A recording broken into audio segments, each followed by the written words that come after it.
My name is Kirk Johnson. I'm the Chief Curator of the Denver Museum of Nature and Science, and I've moved to Snowmass. We're presently working on an amazing excavation at Ziegler Reservoir above Snowmass Village, where we are finding bones of mammoths, mastodons, bison, sloth, and who knows what else. This is what the fauna is of Ziegler Reservoir so far.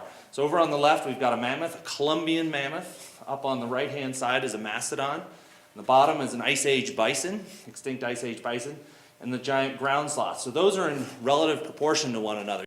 And then the last find, which just came out yesterday, was this small deer-like animal. As Kirk said, we're actually digging this thing right now. We don't know what it is, but that brings our total up to 5 species at the site.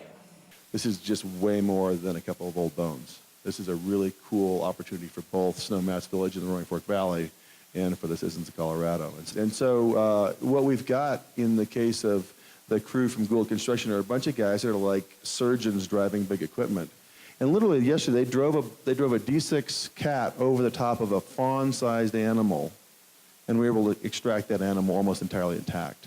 The preservation thing is paramount right now, and we have conservators on staff here that are transporting the bones back to Denver, and we're putting them in cold storage and keeping them moist, trying to mimic the conditions that were in the reservoir, and then slowly dry them out over a period of about a year.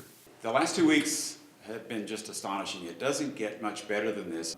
You know, things happen to us that affect our lives, and if we're really self-aware and we're wise, we recognize it. And I think that Snowmass Village and the museum recognize that our entities are changed forever. We will never be the same again.